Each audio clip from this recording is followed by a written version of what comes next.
பிரியமானவர்களே, இந்த நாளிலும் தமிழ்நாடு முழுவதும் இருக்கிற பள்ளிகள் கோடைக்கால விடுமுறைக்கு பின்பதாக திறக்கப்பட்டிருக்கிறது.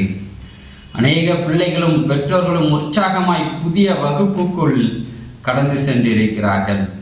இதை குறித்து நான் ஜெபித்து கொண்டிருந்த பொழுது தேவன் என் உள்ளத்தில் போட்ட ஒரு ஆசீர்வாதமான ஒரு வார்த்தையை தான் உங்களோடு இன்று நான் பகிர்ந்து கொள்ள ஆசைப்படுகிறேன். ஆம், தேவன் சொன்ன வேத வார்த்தை ஏசாயா 54 அதிகாரம் 13 உன் பிள்ளைகள் எல்லாரும் கர்த்தரால் போதிக்கப்பட்டிருப்பார்கள் என்ற அந்த வேத வார்த்தை கூறுகிறது.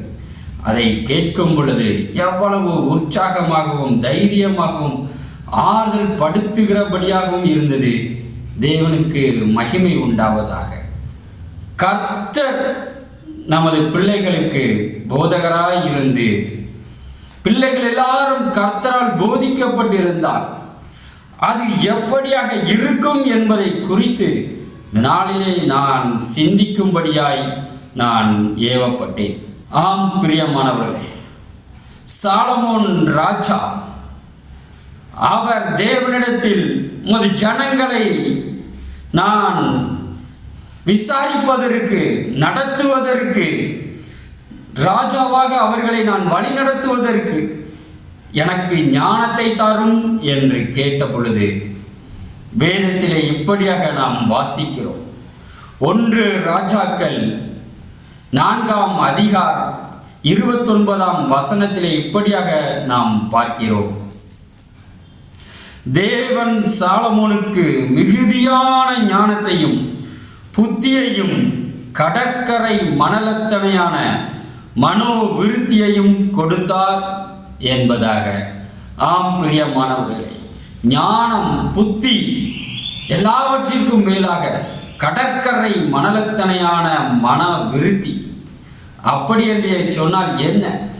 எந்த காரியத்தை குறித்த ரகசியத்தையும் அவரால் அறிந்து கொள்ள முடியும்.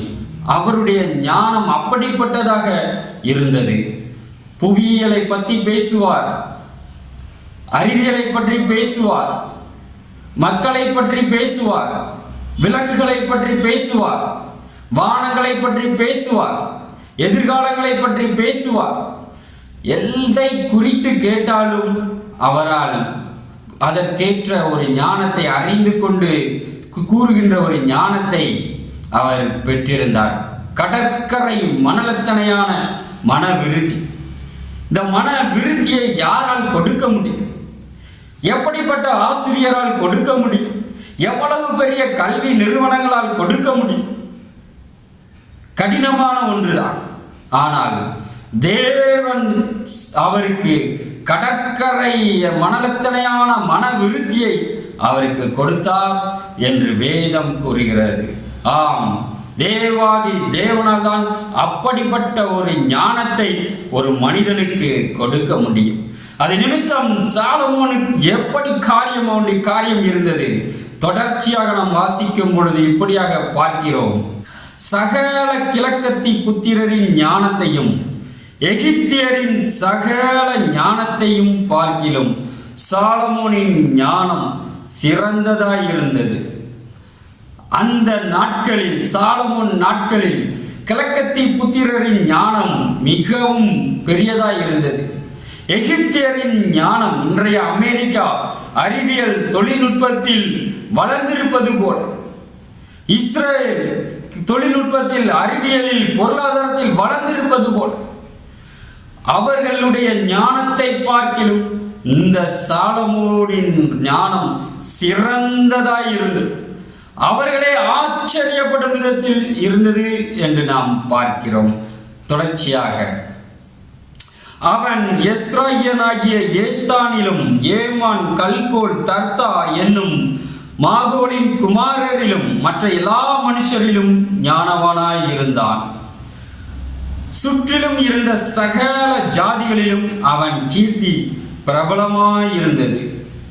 மிகப்பெரிய ஞானவான்கள், உலகத்தில் இருந்த ஞானவான்கள் அத்தனை பேர்களிலும் அவனுடைய ஞானம் சிறந்ததாய் இருந்தது. சாலமோனுடைய ஞானம் எப்படி அது உண்டானது? தேவன் கடற்கரை மணலத்தனையான மன விருத்தி, எதை குறித்தும் அறிந்து கொள்ளுகிற ஒரு அறிவை தேவன் கொடுத்திருந்தார். ஆம், இன்னும் நாம் பார்ப்போம் என்று சொன்னால் அவனுடைய ஞானம் எவ்வளவு சிறந்ததா இருந்தது. தேவன் அவனுக்கு கொடுத்த ஞானம் அவனை எப்படி மேன்மையாக வைத்திருந்தது என்பதை நாம் பார்க்கலாம். அவன் 3000 நீதிமொழிகளை சொன்னான். அவனுடைய பாட்டுக்கள் 1005. 1330 திருக்குறளை சொன்ன வள்ளுவரை இன்றளவும் உலகமே வியந்து பாராட்டுகிறது. சாலமோன் அதை காட்டிலும் 3 மடங்கு அதிகமான நீதிமொழிகளை கூறினவராய் இருக்கிறார். அவனுடைய பாட்டுக்கள் 1005. பாட்டு இலக்கியம் 1005 பாட்டுக்களை எழுதியிருக்கிறார். அது மாத்திரமல்ல, நான் ஏற்கனவே சொன்னபடி உலகத்தில் உள்ள அநேக காரியங்களை குறித்ததான ஒரு காரியங்களை அவன் விளக்குகிறான். லீபனோனில் இருக்கிற கேதுரு மரங்கள் முதற்கொண்டு சுவரில் முளைக்கிற ஈசோப்பு பூண்டு வரைக்கும் உள்ள மர முதலிய தாவரங்களை குறித்தும், மிருகங்கள், பறவைகள், ஊரும் பிராணிகள், மச்சங்கள் ஆகிய இவைகளை குறித்தும் வாக்கியங்களை சொன்னான். 3000 நீதிமொழிகள் மாத்திரமல்ல, மனிதர்களுக்கான 1005 பாடல்கள் மாத்திரமல்ல, சுற்றிலும் இருக்கிற அநேக ஜீவராசிகள், எல்லா உயிர்களை குறித்தும் அவன் அதனுடைய காரியங்களை அவன் வெளிப்படுத்துகிறான். மனிதருக்கு ஒரு ராஜா இதெல்லாவற்றை குறித்து அவர் சிந்தித்துக் கொண்டிருக்க முடியுமா? மக்களை காட்டிலும் ஊரும் பிராணிகள், மிருகங்கள், விலங்குகள் எல்லாவற்றையும் குறித்து அவரால் சிந்தித்துக் கொண்டிருக்க முடியுமா? அப்படி அல்ல. ஒரு காரியத்தை அவர் பார்த்தார் என்று சொன்னால், ஒரு விலங்கை பார்த்தால் என்று சொன்னால், அதை பார்த்த மாத்திரத்திலே அதனுடைய காரியங்களை எல்லாம் அவர் அறிந்து கொள்ளும்படியான ஒரு மன விருத்தியை தேவன் அவனுக்கு கொடுத்திருந்தார். ஆம், இன்றைக்கும் கூட நம்முடைய பிள்ளைகள் கர்த்தரால் போதிக்கப்பட்டு இருப்பார்கள் என்று சொன்னார். தேவனுடைய ஞானம் அவர்களுக்குள் இறங்கி வரும் என்று சொன்னார். இந்த சாலமோன் ராஜாவை போல நம்மளுடைய பிள்ளைகளும் அப்படிதான் ஞானமுடையவர்களாய் மாறுவார்கள். ஆம், பரிசுத்தரின் அறிவே அறிவு. சாலமோனின் ஞானத்தை குறித்து கேள்விப்பட்ட பூமியின் சகல ராஜாக்களிடத்திலும் இருந்து நானா ஜாதியான ஜனங்களும் அவனுடைய ஞானத்தை கேட்கிறதற்கு வந்தார்கள். அல்லேலூயா! சாலமோனுடைய ஞானம் உலகமெங்கும் பிரசித்தமாகிறது. அவனுடைய ஞானம் எப்படி திருநெல்வேலிக்கு ஒரு அல்வா என்பது போல, இஸ்ரவேல் ராஜா சாலமோன் என்றால் அறிவு என்பதாக பிரபலமடைகிறது. அதை கேட்டு ஆச்சரியப்பட போய் அநேக ராஜாக்களும் அநேக ஜனங்களும் ஓடி வருகிறார்கள் அவனுடைய ஞானத்தை கேட்பதற்காகவே. எத்தனை ஆச்சரியம்! எவ்வளவு அப்பொழுது ஞானம் உள்ளவராய் இந்த சாலமோன் இருந்திருப்பார். சற்று யோசித்து பாருங்கள். சேபா நாட்டு ராஜ ஸ்திரீ, ஒரு பெண் ராணி வருகிறாள். அவள் வந்து சாலமோனை சோதிக்கிறாள். பல விடுகதைகள் எல்லாவற்றையும் போட்டு சோதிக்கிறாள். ராஜா, வேதம் கூறுகிறது, ராஜா அவளுக்கு விடுவிக்காதே போன காரியம் ஒன்றுமில்லை. ஒன்றில் கூட சாலமோனால் முடியாது என்று சொல்ல முடியவில்லை. எல்லாவற்றிற்கும் சரியான தெளிவான ஒரு பதிலை அவர் கூறுகிறார். அதை பார்த்து அவள் ஆச்சரியப்பட்டு சொல்லுகிறாள், உம்மை குறித்து என்னுடைய தேசத்தில் நான் கேள்விப்பட்டது கொஞ்சம். நான் நினைத்தேன் எல்லோரும் அதிகமாய் புகழ்கிறார்கள் என்று சொல்லி, ஆனால் அந்த புகழ்ச்சி எல்லாம் நான் இப்பொழுது நேரில் உம்முடைய ஞானத்தை பார்க்கும் பொழுது அவைகள் மிகவும் சொற்பமானது என்பதாக அவள் சொல்லுகிறாள். அப்படி என்று சொன்னால் எவ்வளவு ஞானம் உள்ளவர்களாய் இருப்பார் அவர். தேவன் எவ்வளவு அதிகமான மன விருத்தியை இந்த சாலமோனுக்கு கொடுத்திருப்பார். அப்படி என்று சொன்னால் இந்த தேவனுடைய ஞானம் எவ்வளவு அதிகமாய் அருமையாய் இருந்திருக்கும். சற்று யோசித்து பாருங்கள். ஆம் பிரியமானவர்கள், இந்த ராஜஸ்திரீ ஏதோ ஒரு சாதாரண விடுகதைகளை எல்லாம் கொண்டு வந்து சோதித்திருக்க மாட்டான். மிகவும் இருப்பதிலேயே கடினமான விடுகதைகளை எல்லாம் கொண்டு வந்து சோதித்திருப்பார். ஆனால் அவைகள் எல்லாம் சாலமோனுடைய மன விருத்திக்கு முன்பதாக, தேவன் கொடுத்த ஞானத்திற்கு முன்பதாக கொஞ்சம் அற்பமாய் மாறி போனது. தேவனுடைய ஞானம் அவ்வளவு அற்புதமாய் சாலமோனிடத்திலே இருந்தது. இது எப்படி உருவானது? இந்த சாலமோன் ஏதோ ஒரு பெரிய ஆசிரியரிடம் சென்று கல்வி கற்றதினால் வந்ததா? இல்லை. ஏதோ ஒரு மிகப்பெரிய ஒரு நிறுவனத்தில் போய் அவர் கற்றுக்கொண்டு வந்ததினால், கல்வி நிறுவனத்தில் போய் கற்றுக்கொண்டு வந்ததினால் அது ஞானம் அவருக்கு வந்ததா? இல்லவே இல்லை. எல்லாம் தேவன் கொடுத்தது. எல்லாம் தேவன் கொடுத்தது. தேவன் எப்படியாக கொடுத்தார்? அவன் இஸ்ரவேல் ஜனங்களின் தேவனிடத்தில் வேண்டிக் கொண்டான். உமது ஜனத்தை மேய்ப்பதற்கு எனக்கு ஞானம் வேண்டும் என்று கேட்டுக்கொண்டார். என்னை பிரஸ்தாபப்படுத்துவதற்காக, என்னை பாதுகாத்துக் கொள்வதற்காக எனக்கு இந்த ஞானம் தேவை என்று அவன் ஒரு நாளும் கேட்கவில்லை. ஏராளமான இந்த ஜனத்தை நான் மேய்க்க வேண்டும், சரியாக இந்த கடமையை செய்ய வேண்டும் என்று சொல்லி அவன் தேவனிடத்தில் அவன் விண்ணப்பம் பண்ணினான். மிகவும் கருத்தோடு விண்ணப்பம் பண்ணினான். இந்த ஜனத்தை மேய்க்க எனக்கு ஞானத்தை தருவீராக என்று சொல்லி தேவன் ஆச்சரியப்பட்டு போனார். நீ பணத்தை கேட்கவில்லை, ஐஸ்வர்யத்தை கேட்கவில்லை, உன் சத்ருவிடத்திலிருந்து உனக்கு சமாதானத்தை கேட்கவில்லை. நீ கேட்டது உன்னுடைய வேலையை, என்னுடைய ஜனத்தை மேய்ப்பதற்கு நீ ஞானத்தை கேட்டாய் என்று சொல்லி அது தேவனுடைய இருதயத்தை அசைத்தபடினான். தேவன் அவனுக்கு கடற்கரை மணலத்தனையான ஞானத்தை கொடுத்தார் என்று வேதம் நமக்கு கூறுகிறது. ஆம் பிரியமானவர்களே, இன்றும் கூட தேவன் நமக்கு, நமது பிள்ளைகளுக்கு கர்த்தரால் போதிக்கப்பட்டிருப்பார்கள் என்று வேதம் ஆசையாய் சொல்லி இருக்கிறபடி இயேசு கிறிஸ்து ஒரு முறை கூறினார், சிறு பிள்ளைகளை இடத்தில் வரவிடுங்கள் என்று சொல்லி, அதே போல இந்த நாளிலும் தேவாதி தேவனும் நம்முடைய சிறு பிள்ளைகள் தன்னுடைய ஞானத்தினால் போதிக்கப்பட்டு இருக்க வேண்டும்.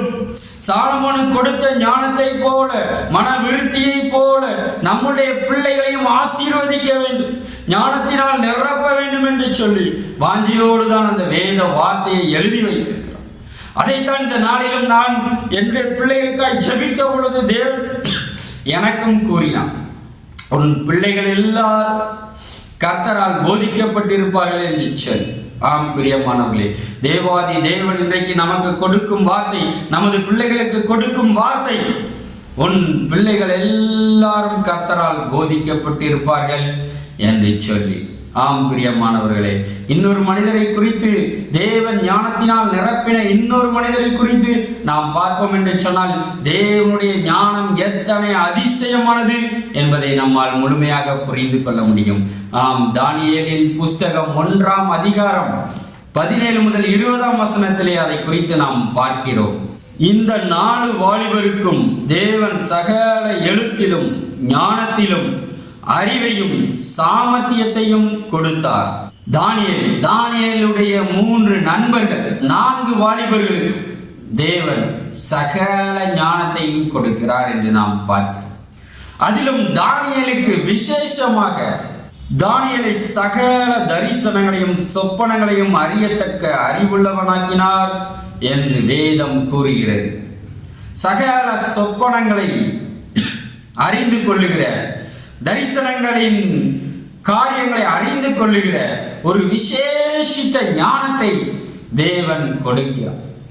அந்த விசேஷித்த ஞானம் தானியேலை எப்படியாய் உயர்த்துகிறது என்று நாம் அடுத்த வசனங்களிலே நாம் வாசிக்கிறோம். அவர்கள் ராஜாவினிடத்தில் கொண்டு வருகிறதற்கு குறித்த நாட்கள் நிறைவேறின போது பிரதானிகளின் தலைவன் அவர்களை நேபுகாத் நேச்சாருக்கு முன்பாக கொண்டு வந்து விட்டான்.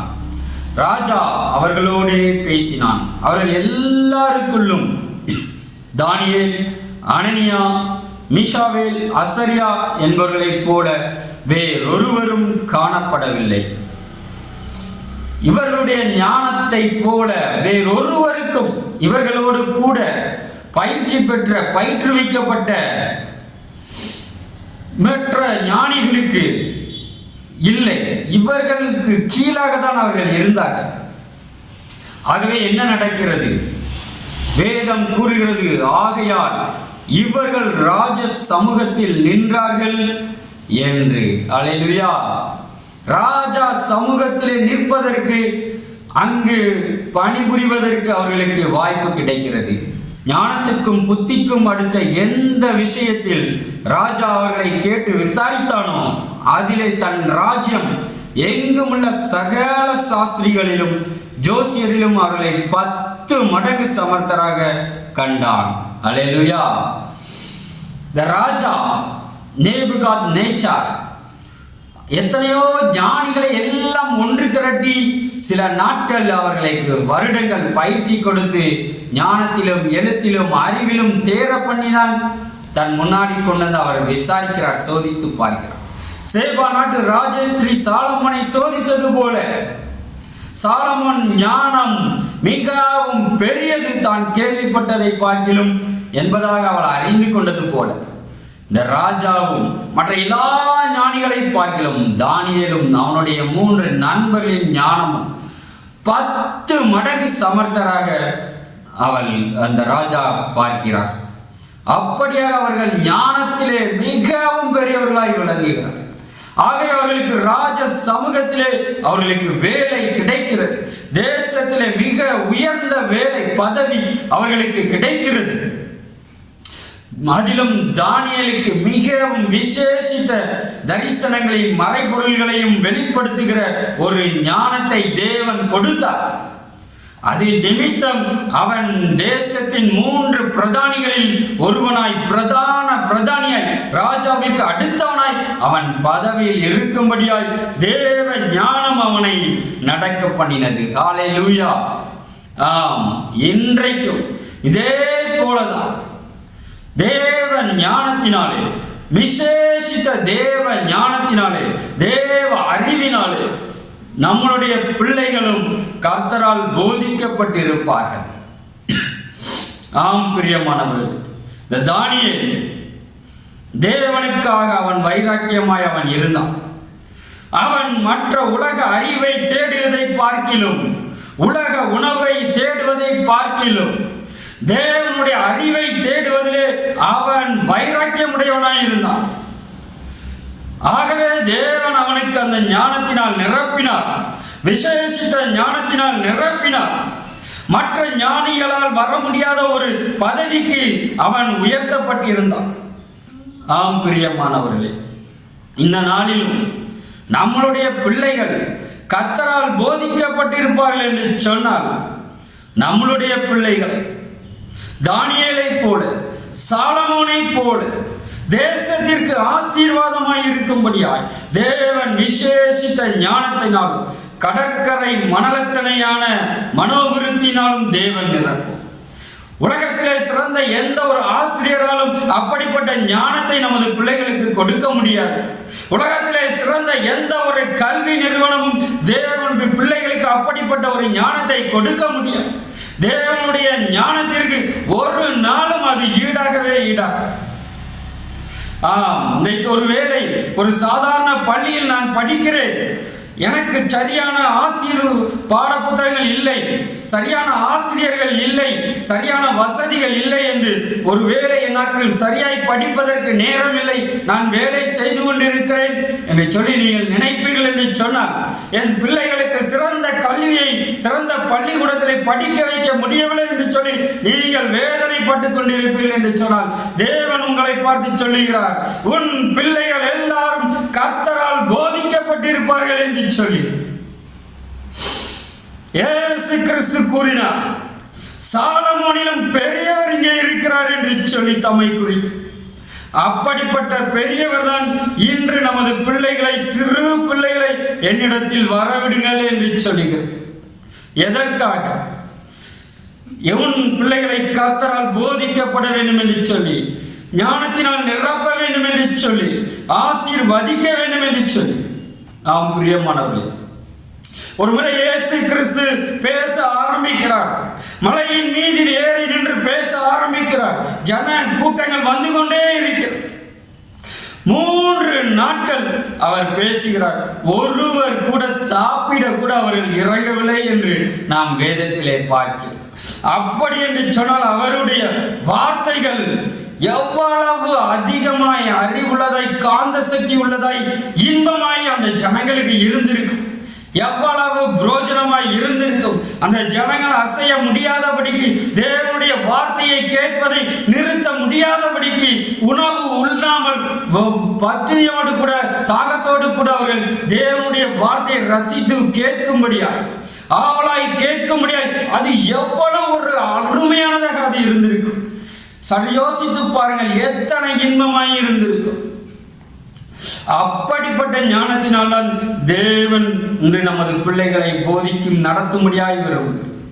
ஆம், நாம் எந்த பள்ளிக்கூடத்தில் படித்தாலும் சரி, எந்த பாடத்தில் படித்தாலும் சரி, நம்மை ஆசீர்வதிக்கிற தேவன் ஒருவர் உண்டு. சாலமோனிலும் பெரியவர் நமக்குள் ஒருவர் உண்டு. தமது ஞானத்தினால் நிரப்பி, நம்மை விசேஷித்த ஞானத்தினால் நிரப்பி, நம்மை ஆசீர்வதிக்க வேண்டிய இடத்திலே ஆசீர்வதித்து, உயர்த்த வேண்டிய இடத்திலே உயர்த்தி, மகிமைப்படுத்த வேண்டிய இடத்திலே மகிமைப்படுத்தி, நம்மை வழிநடத்த தேவன் ஒருவர் உண்டு என்பதை மாத்திரம் இன்றைக்கு நாம் அறிந்து கொள்ள வேண்டும். நம்முடைய விசுவாசம், நம்முடைய வைராக்கியம் அந்த ஞானமுள்ள தேவன் மீது இருக்கும்படியாய் இந்த நாளிலே நம்மளுடைய இருதயத்தையும், நம்மளுடைய பிள்ளைகளுடைய இருதயத்தையும் நாம் திருப்ப வேண்டும் என்று தேவன் விரும்புகிறார். உன்னுடைய படிப்பை, உன்னுடைய ஞானத்தை, உன்னுடைய பணத்தை, உன்னுடைய கல்வி நிறுவனத்தை நீ விரும்பாதே. அதை காட்டிலும் மேலான ஒருவர் இருக்கிறார். அவரிடத்தில் ஞானத்திற்காய் நாம் திரும்ப வேண்டும். நம்மளுடைய பிள்ளைகள் கர்த்தரால் போதிக்கப்பட்டிருக்க வேண்டும் என்று சொல்லி தேவ ஞானத்தினால் நிரம்ப வேண்டும். தேவனுக்காய் காரியங்களை செய்ய வேண்டும். தேவன் விரும்புவதை இந்த பூமியிலே நிறைவேற்ற வேண்டும். தேவனுடைய சித்தத்தை செய்ய வேண்டும். தேவனுக்கு பிரியமாய் இந்த பூமியிலே நிறைவேற்றப்பட நம்முடைய பிள்ளைகள் பயன்பட வேண்டும் என்பதற்காய் தம்முடைய ஞானத்தை நான் நிரப்ப தேவன் வாஞ்சியுள்ளவராய் இருக்கிறார். ஆம், அந்த தெய்வத்தை நோக்கி நாம் இன்று திரும்ப வேண்டும் என்று தேவன் விரும்புகிறார். ஆம் பிரியமானவர்களே, உங்கள் பிள்ளைகள் எல்லாரும் கர்த்தரால் போதிக்கப்பட்டிருப்பார்கள். ஏதோ ஒருவர் இருவர் அல்ல, உங்கள் பிள்ளைகள் எல்லாரும் கர்த்தரால் போதிக்கப்பட்டிருப்பார்கள் என்று தேவாதி தேவன் இந்த நாளிலே நமக்கு வாக்கு கொடுத்து, நாம் நமது பிள்ளைகளை ஆசீர்வதித்து பள்ளிக்கூடத்திற்கு அனுப்பி இருக்கிறது போல, தேவாதி தேவனும் பரலோகத்தில் இருந்து நம்மை ஆசீர்வதித்து, நமது பிள்ளைகளை ஆசீர்வதித்து இந்த கல்வி ஆண்டிற்குள் அனுப்பி இருக்கிறார் என்பதை என்னால் முழுவதுமாய் உணர்ந்து கொள்ள முடிகிறது. தேவனுக்கு மகிமை உண்டாவதாக. தேவனுடைய கிருபைக்காய், இரக்கத்திற்காய், அன்புக்காய், இந்த தயவுக்காக தேவனுக்கு நாம் நன்றி செலுத்த கடவோம். தேவனுக்கு துதி, மகிமை, கனம் எல்லாவற்றையும் செலுத்துகிறோம். மீட்பர் இயேசு மூலம் ஜெபம் கேளும் நல்ல பிதாவே. ஆமென், ஆமென், ஆமென்.